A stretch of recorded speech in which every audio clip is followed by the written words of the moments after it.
तो सॉल्यूशन के बारे में सबसे मुख्य बात आप ये याद रखिएगा कि ये होमोजेनियस मिक्सचर है। ये क्या है? आइए इस मैटर को समझिए। होमोजेनियस मिक्सचर, एक मटेरियल को दूसरे मटेरियल में मिला दिए, ऐसा मिला कि दोनों में कोई अंतर ही नहीं दिख रहा है, हर जगह दोनों एक जैसा दिख रहा है। तो हर जगह दोनों एक जैसा दिखने लगे तो उसको कहते हैं होमोजेनियस।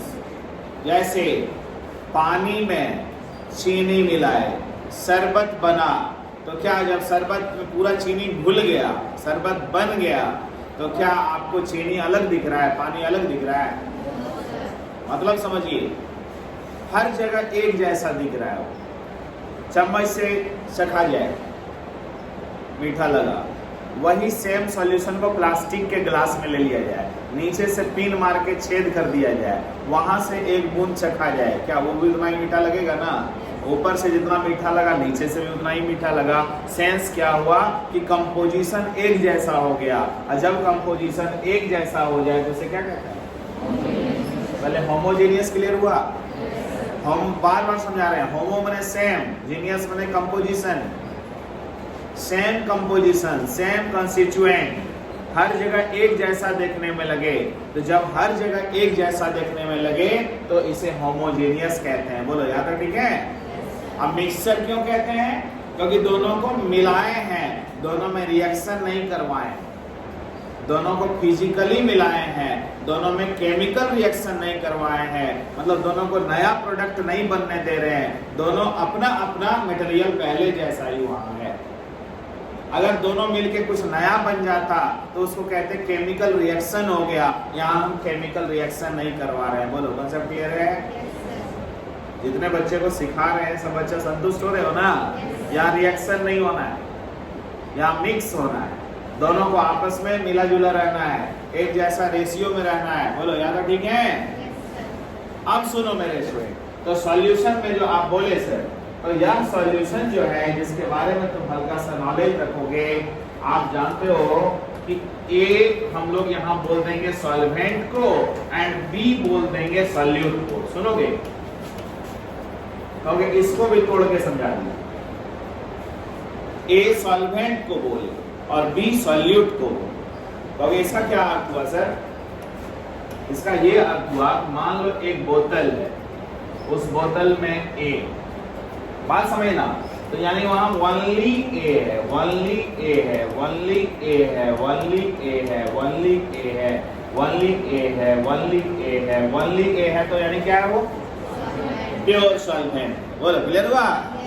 अगर एक बर्तन में हमारा ओनली बी है, ओनली बी है, ओनली बी है, ओनली बी है, ओनली बी है, ओनली बी है, तो ये कहेंगे प्योर सॉल्यूट है। बोलो क्या समझ पा रहे हो ना?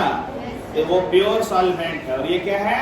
Pure solvent. यानी बहुत सोच के देखो, बता रहे हैं आपको, यहाँ जो भी इनकी दोस्ती है वो ए का ए से है, और यहाँ जो भी दोस्ती है वो बी का बी से है। क्या क्लियर हो रहा है? वहाँ कोई और नहीं है, यानी वो प्योर सॉल्वेंट है, ये प्योर सॉल्यूट है।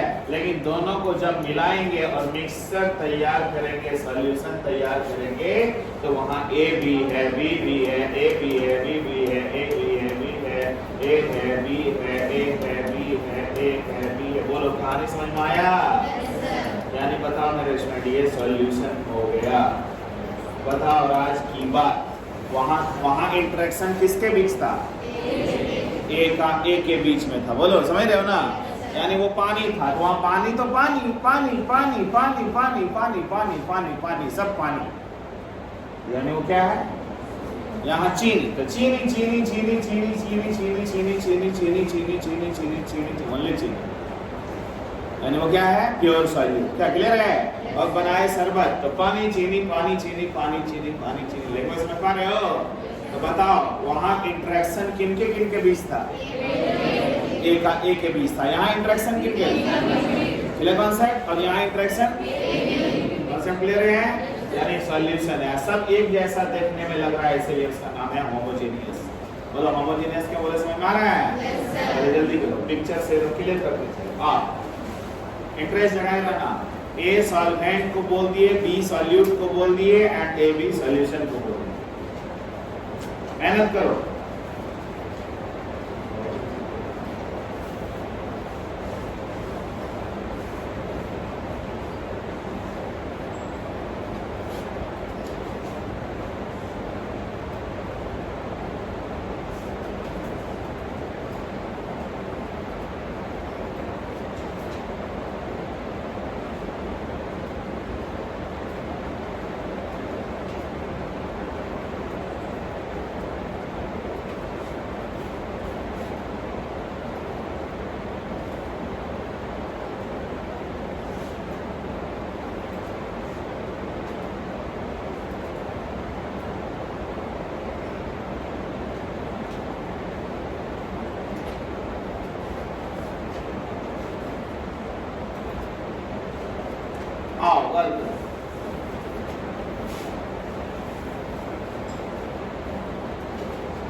ध्यान देना।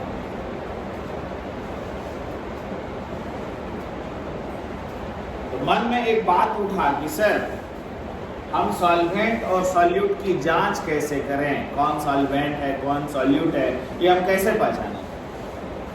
अभी तो आप बोल रहे हैं, ठीक है, समझ रहे हैं। सॉल्वेंट सुनो, जिसका मोल, मेरी भाषा पर ध्यान देना, जिसका मोल ज्यादा हो उसे सॉल्वेंट कहना, जिसका मोल कम हो उसे सॉल्यूट कहना।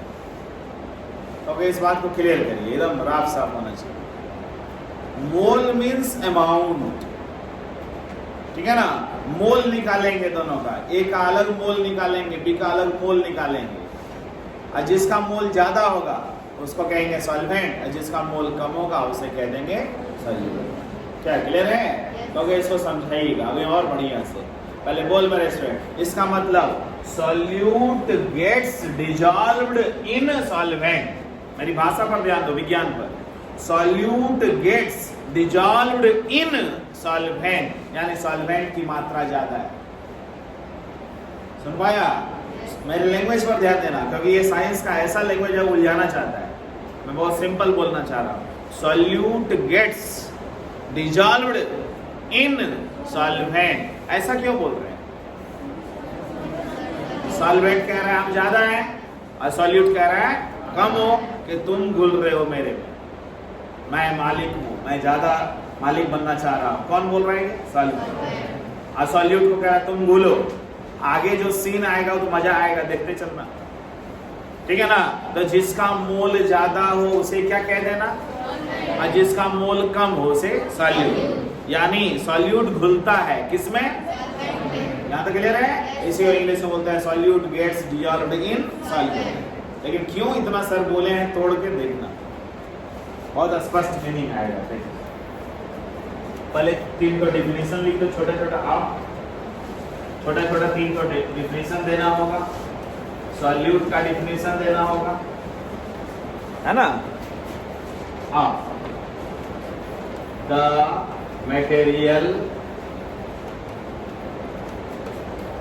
which has lesser amount,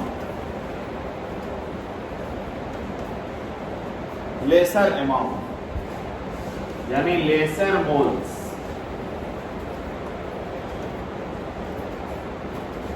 that is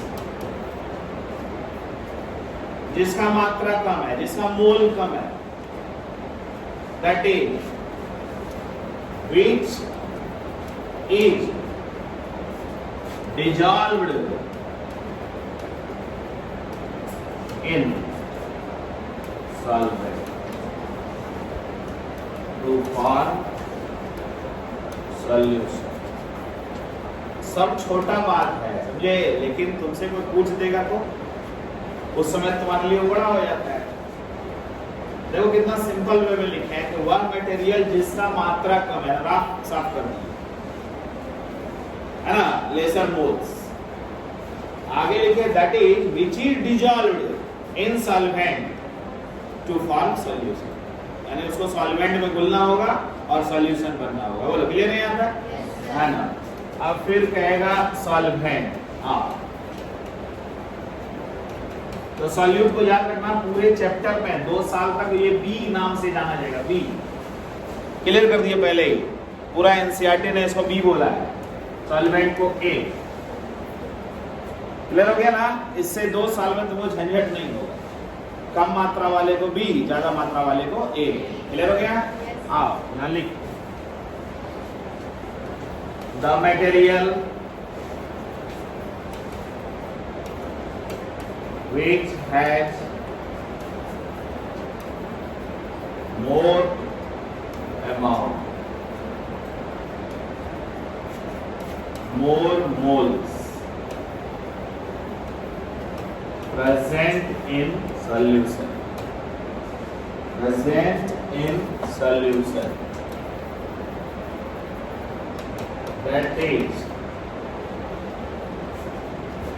which dissolves the solute,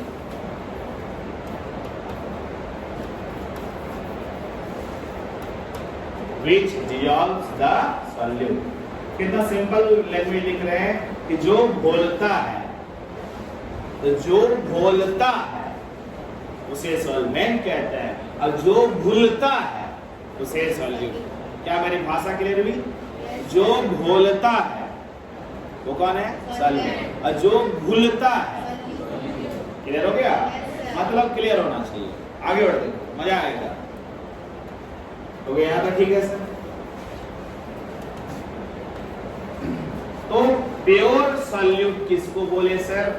pure solvent किसको बोले सर? एकदम स्पष्ट करते चलिए। एंड सॉल्यूशन किसको? क्या बात है, सुनो बाबू लोग ध्यान दें। प्योर सॉल्यूट यानी ओनली बी, इस बात पर ध्यान दो, फोकस करो। ओनली बी समझ में आया?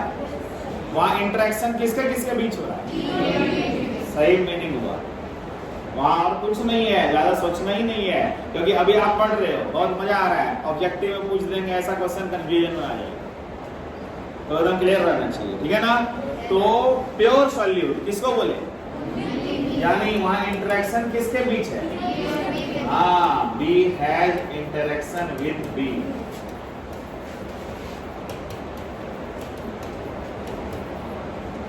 Clear sir? ये है ओनली ए,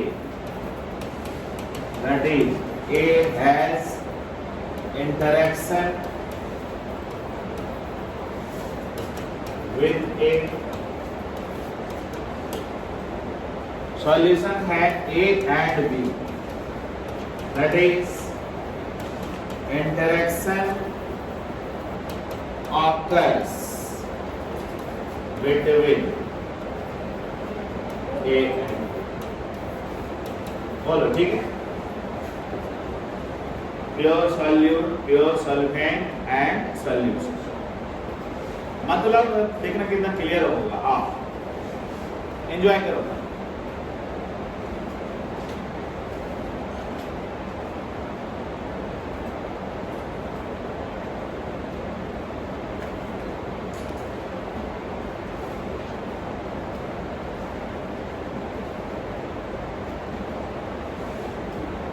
लिखा?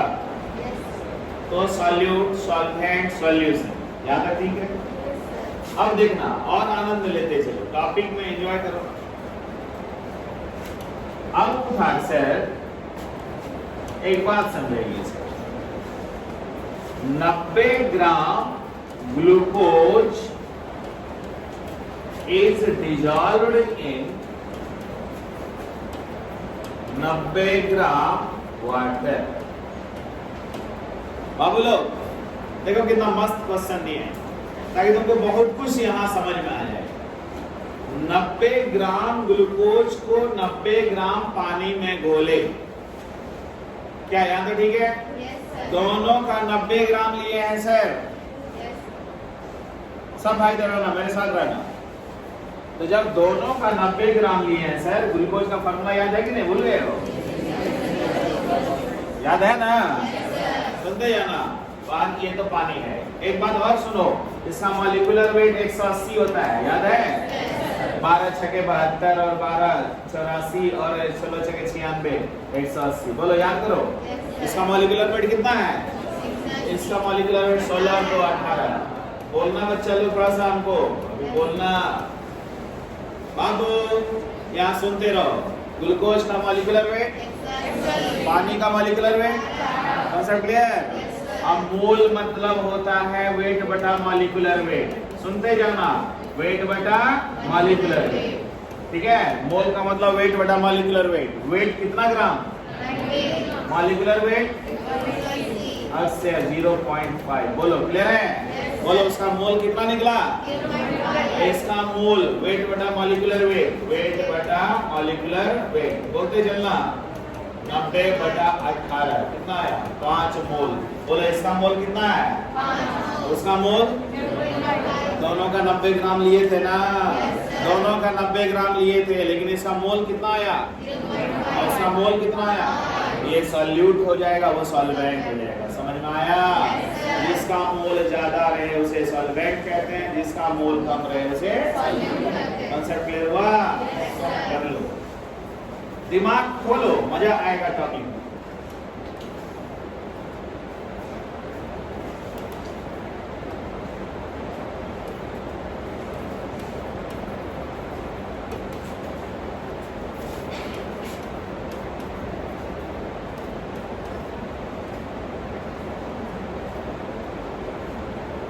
सॉल्यूट एंड सॉल्वेंट, ठीक है? सॉल्यूट माने लेसर मोल,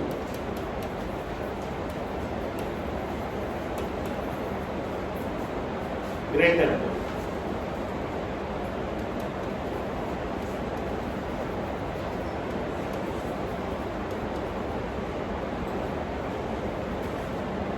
लेसर मोल, ग्रेटर मोल।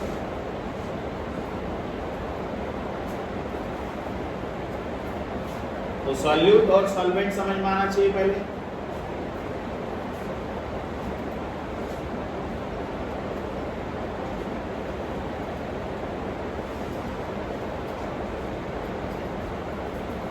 चलें फिर? आनंद में रहो टॉपिक में। पहले एकदम बच्चा जैसा ही ले जाएंगे ना, सब छोटा मोटा चीज सिखाएंगे जहाँ तुम्हारा कोई दिक्कत ना हो, क्योंकि जब तुमको हर चीज सिखाएंगे तभी तुमसे क्वेश्चन बनेगा, अदरवाइज क्वेश्चन तो रोकने लगेगा हाथ। ध्यान दो। क्या सभी ठीक है? आओ यार, पकड़ो।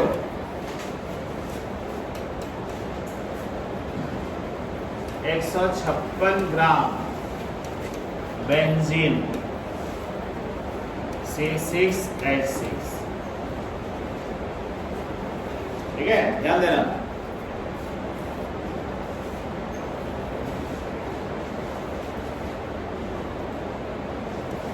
और 368 ग्राम टोल्यूइन,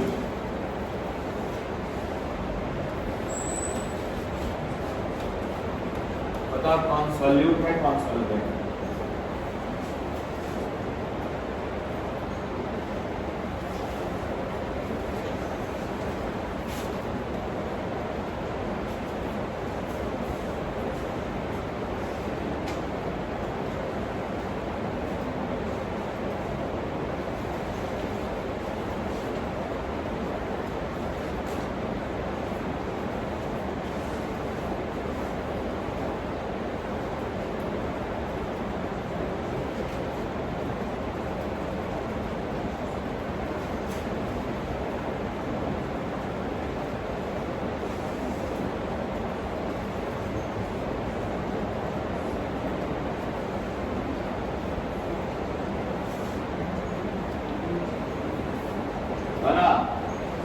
इसका मॉलिक्यूलर वेट निकाला? इसका मॉलिक्यूलर वेट कितना हुआ? मॉलिक्यूलर 78 हो गया। और इसका मॉलिक्यूलर वेट 90। अब दोनों का मोल निकाला। इसका मोल कैसे निकला बोलो? वेट बटा 156 बटा 78, 2 हो गया, ठीक है? इसका मोल बोलो वेट है 368 बटा 92, क्या गया 4। बोलो उसका मोल 2 है, इसका मोल 4 है। बोलो वो सॉल्यूट हो गया ये। सब बच्चा समझा कि नहीं समझा? ध्यान दे, ये सॉल्यूट हो गया, ये सॉल्वेंट। सीख जाएगा। हमारा बच्चा को हम थोड़ा सीनियर बना रहे हैं, ठीक है। हम जब बोल दिए हैं कि हमारा टारगेट है। अभी किसी पेरेंट्स ने हमें पूछा था क्या कि आप 11 कब पढ़ाते हैं, 12 कब पढ़ाते हैं इस बच्चों को। हमने कहा इस बच्चों को दोनों चीज पढ़ाते हैं। ये बच्चा बनता है, मतलब ये बच्चा रिजल्ट देता है, और जहाँ रिजल्ट देने वाला बैच होता है ना, वहाँ पढ़ाया जाता है 11, 12 सब चीज पढ़ाया जाता है। नाम है कि आप 11 के हो, काम आपका बहुत लगेगा कि हम 11 पढ़ रहे हैं। 11 वाला भगत नहीं है, बस उस चैप्टर का नाम 11 है, काम हो रहा है सीनियर से। इसलिए कंपटीशन निकालने वाला बैच में 11, 12 नहीं होता। वहाँ टीचर अपना मैक्सिमम अपना लगाते हैं कि इससे कैसे आउटपुट लिए। इसलिए आप अपना काम करते चलिए, ठीक है ना, मन लगा के चलिए। चलिए यहाँ तक ठीक है। सॉल्यूट सॉल्वेंट समझ गए। एक क्वेश्चन फाइनल, अब आपके हाथ से बनना चाहिए, हम कुछ नहीं करना चाहते। 232 gram acetone CH3CO CH3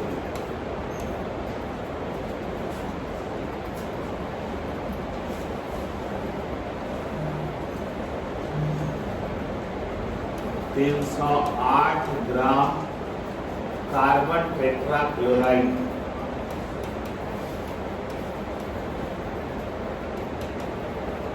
CCl4। अब तुमको शब्द से परिचित होने का मौका मिला।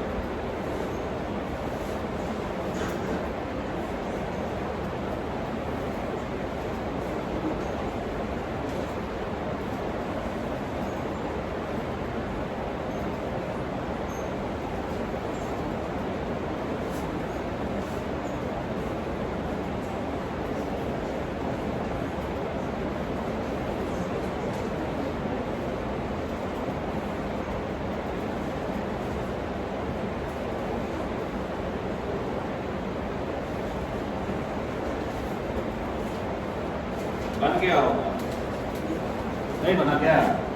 इतना क्या सोचते हो नहीं समझ में आता।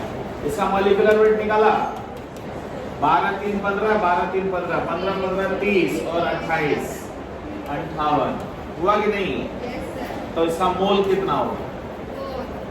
232 बटा 58 और हो गया। देखो बोलो हुआ ना। अब इसका यहाँ देखो, देखो 35.5 गुना 4 142 हो गया, और ये 12 154 हो गया। इसका मॉलिक्यूलर वेट 154 याद आया? इसका मोल 308 बटा 154 2 हो गया। और बच्चा समझा कि नहीं? तो बोलो, या उसका मोल देखिए, उसका मोल देखिए, ठीक है ना। वो सॉल्वेंट हुआ, ये सॉल्यूट हुआ। कंसेप्ट क्लियर है? साफ सुथरा दो। देखो क्या कॉन्सेप्ट दे रहे हैं, है ना। ये कौन हो गया? सॉल्वेंट। ये कौन हो गया? सॉल्यूट। तो अब कहोगे सर रुक के थोड़ा समझा दीजिए कि अब 11 12 2 साल में दिक्कत नहीं होगा। क्या सॉल्यूट सॉल्वेंट समझ जाओगे? क्या उसके 232 ग्राम को कम मानोगे और 308 ग्राम को ज्यादा मानोगे? नहीं, यहाँ 4 मोल है, ये ज्यादा है, यहाँ 2 मोल है, ये कम। क्लियर हुआ? तो वो सब देख के नहीं, कभी क्वेश्चन में देख के ऐसा नहीं सोचने लगना कि ये ज्यादा है ये कम है। ग्राम को देखना है बस अपनी समझदारी के लिए, बाकी मोल। क्लियर हो गया ना? तो केमिस्ट्री में अमाउंट ऑफ सब्सटेंस का अर्थ होता है मोल। समझ पाया? अब मोल का सूत्र क्या हुआ बोलो? Weight by molecular weight. जिस समय मुंह से उच्चारण आने लगा, सरस्वती आने लगी। उच्चारण खूब करो। मोल का सूत्र वेट बाय मॉलिक्यूलर। क्लियर हो गया ना? कहीं भी देखना, घबराना नहीं। मोल मतलब weight by molecular. Concept clear है? आगे बढ़ते हैं, टॉपिक को धीरे धीरे आगे बढ़ते हैं। अब सुनो, तो ये दिमाग में आ गया कि सॉल्वेंट क्या है, सॉल्यूट क्या है। अब सॉल्वेंट में सॉल्यूट घुलने जा रहा है, क्योंकि सॉल्वेंट का मोल ज्यादा है और सॉल्यूट का मोल कम है। तो अपने दिमाग में क्या है उसको देखो, आज वायरस को हटा रहे। अपने दिमाग में ये है कि सॉल्यूशन का मतलब रे लिक्विड में कुछ घुल रहा हो, सॉल्यूशन का मतलब बोतल में कुछ होगा। ये सब हम लोग का बचपना है, ठीक है ना, कि सॉल्यूशन में बोतल में कुछ होगा, कुछ घुला हुआ होगा, उसका नाम सॉल्यूशन होगा। ऐसा नहीं है मेरे भाई, हवा भी सॉल्यूशन है। हवा में गैस है, ओनली गैस है, फिर भी वो सॉल्यूशन है, ठीक है ना। अब कोई अंगूठी पहना है, उसमें पत्थर पहना हुआ, तो पत्थर जो है ना, वो पत्थर भी सॉल्यूशन है। क्यों? वहां 2-3 तरह का खनिज मिला हुआ है, उसको वैसा पत्थर बना दिया गया है। तो 2-3 तरह का खनिज मिला, हो गया मिक्सचर। मिक्सचर है तो सॉल्यूशन। आप कहोगे और इससे आगे बढ़िए सर, घर में थाली जो है स्टेनलेस स्टील, वह भी सॉल्यूशन है। कहोगे वो क्यों? आयरन है, क्रोमियम है, निकेल है, सब मिला हुआ है, एक निश्चित रेशियो में होमोजेनियस है। क्या थाली में तुमको आयरन अलग दिख रहा है, कहीं क्रोमियम अलग दिख रहा है, निकेल अलग दिख रहा है? क्यों नहीं अलग दिख रहा है? होमोजेनियस है, क्योंकि वो क्या है? होमोजेनियस, और वो मिक्सचर है। तो homogeneous mixture is called solution. दिमाग खुला? तो मन में ही सब नहीं रखना कि कोई बोतल में कुछ घुला हुआ होगा, उसको सॉल्यूशन कहते हैं। सॉल्यूशन सॉलिड भी हो सकता है, सॉल्यूशन लिक्विड भी हो सकता है, सॉल्यूशन गैस भी हो सकता है। बोलो क्लियर है? यानी इस तरह से हम सॉल्यूशन को 9 तरह से ले जाएंगे। कहोगे वो कैसे होगा, दिखाइए। आ जाओ मेरे स्टूडेंट।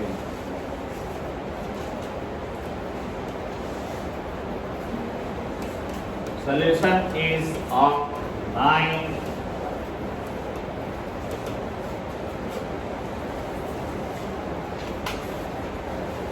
चलो मेरे फ्रेंड गौर करना।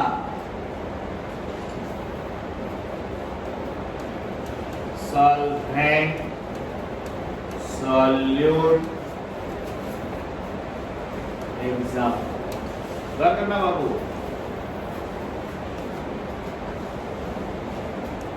पहला देखो बाबू, आप लोग सॉलिड ले लिया, सॉल्वेंट मान लो, और उसमें सॉलिड घोल दिया। सिर्फ दिमाग खोलना, मजा आ जाएगा टॉपिक।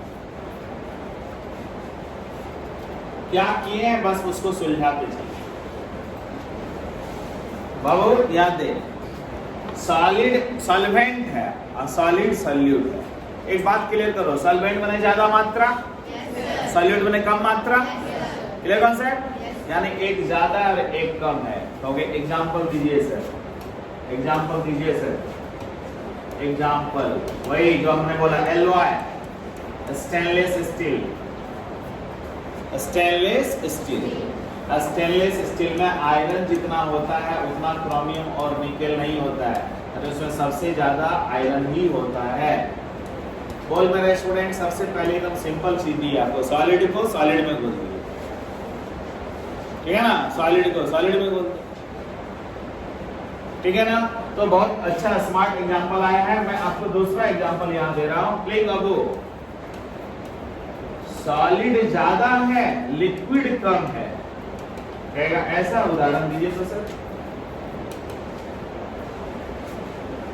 घर में जो रोटी बनाते समय में आटा में पानी मिलाया जाता है, जिसको डफ बोलते हैं, डफ, DOUGH, डफ। आटा क्या है? ज्यादा है, और पानी क्या है? कम है।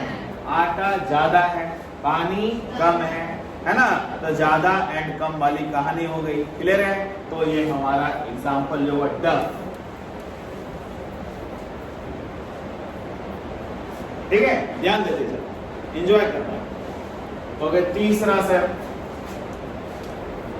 सॉलिड में गैस मिला दीजिए, तब कभी आप समझ में आया। घर में या होटल में केक जो बनाया जाता है, केक, उसमें आटा मैदा सब चीज डाले, ठीक है ना, हल्का सा गैस वहां डाला जाता है। गैस के लिए सोडा डालते हैं। सोडा कार्बन डाइऑक्साइड गैस बनाता है, वही कार्बन डाइऑक्साइड गैस के कारण केक फूल जाता है, स्पॉन्जी होता है ना। तो जितना स्पॉन्जी मटेरियल होगा, स्पॉन्ज सुनो बाबू, रसगुल्ला उसमें भी हल्का सा हाइड्रो मिलाता है तभी वो अपना शेप में आएगा। एंड रसगुल्ला को दाबते हैं दब जाता है, फिर रस में छोड़ते हैं फूल जाता है, दाबते हैं दब जाता है। लैंग्वेज समझना, यानी सॉलिड में क्या एंट्री मार दिया है, गैस। सॉलिड ज्यादा है, गैस कम है, बट उसको फ्लफी बना दिया है, स्पॉन्ज। तो जितना तरह का स्पॉन्ज बनेगा, हर स्पॉन्ज ऐसा ही कॉन्सेप्ट है। बात समझ पा रहे हो? देखो कितना सिंपल में ले जा रहे हैं कि सॉल्यूशन को जो अभी तक सोचे थे उससे थोड़ा हट के बना रहे हैं, ठीक है ना। तो बोलो मेरे स्टूडेंट, सब भाई लोग बताओ, क्या सॉल्यूट वाली बात यहाँ समझ रहे हैं, सॉल्वेंट वाली बात समझ रहे हैं? सॉल्वेंट किस सेंस में हम ले रहे हैं, बता दो। ज्यादा मात्रा में, बोलो ज्यादा मात्रा वाले को क्या बोल रहे हैं, सॉल्वेंट। कम मात्रा वाले को सॉल्यूट। एंड आगे बढ़ा रहे हैं, तो चौथा नंबर समझाइए सर, ठीक है ना। लिक्विड पर आइए सर, बोलो मेरे स्टूडेंट, लिक्विड में एक बार सॉलिड बोलोगे, कहोगे एग्जांपल तो सबसे ज्यादा यही याद है आपको। बोलो बाबू, पानी में चीनी, पानी में नमक, समझ पाया? ऐसा ढेर सारा होता है। यानी कहने का मेरा ये सेंस हुआ, sugar solution, glucose solution, salt solution, हर सॉल्यूशन तो यही है। लिक्विड क्या है बोलो, सॉलिड क्या है, समझ पा रहे हो? यानी ये हुआ sugar solution, salt solution, glucose solution, glucose solution,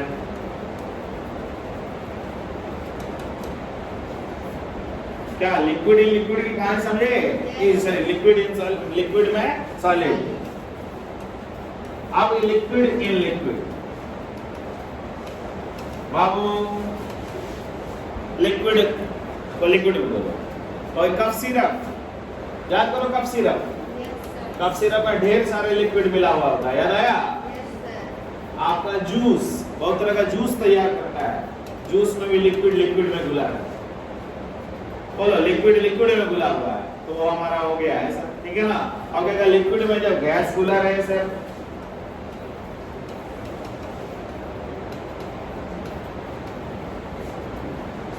liquid में गैस घुला रहे हैं बाबू। Cold drinks, cold drinks liquid बहुत ज्यादा होता है, उसमें कार्बन डाइऑक्साइड घोल देता है, याद आया?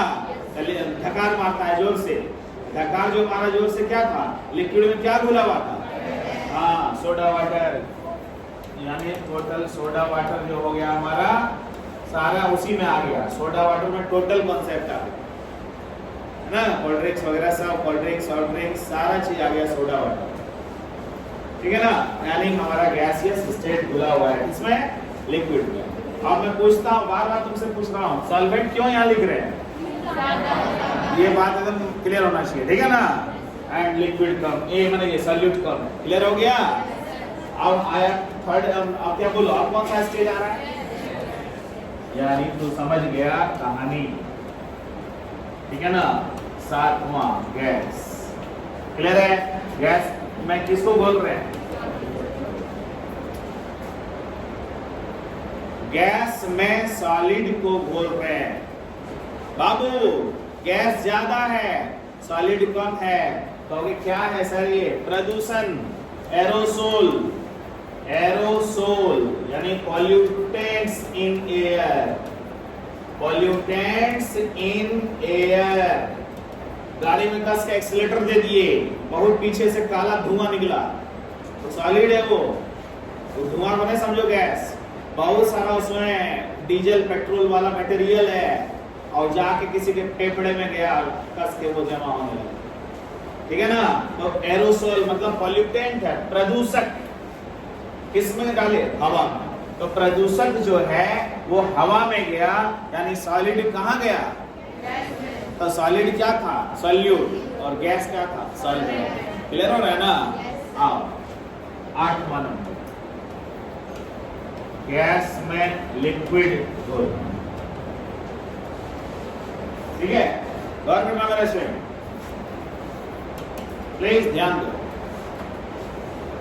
गैस में लिक्विड घुल रहा है, यानी जिस दिन हवा में नमी रहता है, नमी जैसे कल बारिश हुआ, 10 मिनट के लिए बारिश हुआ, रुक गया, तो हवा आपके लिए बहुत अकबक लग रहा था कि आज उमस लग रहा है, जिसको बोलते हैं अकबक, ठीक नहीं लग रहा है। क्यों नहीं लग रहा है ठीक? क्योंकि हवा में कौन प्रवेश कर गया?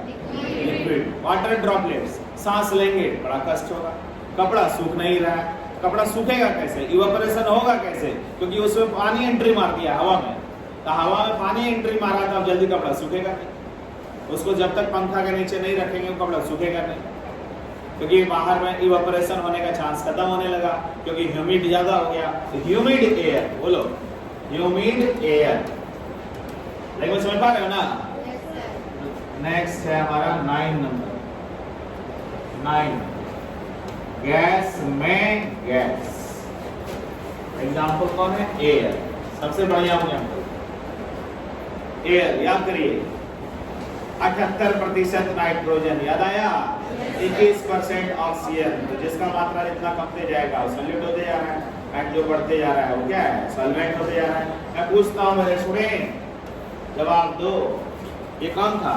ये कौन था? और ये कौन है? सॉल्यूशन। कहीं यही नहीं भूल जाना, ये कौन है? ये कौन है? क्या क्लियर हुआ?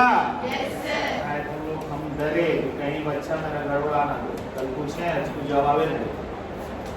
आखिर वो एग्जाम्पल किसका है? सॉल्यूशन। तो मैंने एक तो उदाहरण लिखा है याद करने के लिए, क्या दुनिया में बहुत उदाहरण है। आज से मेरा बच्चा समझ में आया, मेरे बच्चे को क्या शरबत सिर्फ लिक्विड वाला बात होता है? ये कौन सा बात होता है? देखो चुप है, चुप नहीं ना बोले। शरबत कैसा होता है? 9 तरह का। शरबत किस तरह का होता है? 9 तरह का। क्या सॉलिड में कौन घुल सकता है? Solid, liquid, gas. लिक्विड में कौन घुल सकता है? Solid, liquid. गैस में कौन घुल सकता है? बस शरबत 9 तरह का हो गया। 9 का एक एक उदाहरण रखना, क्लास 12 में एग्जाम में आता है।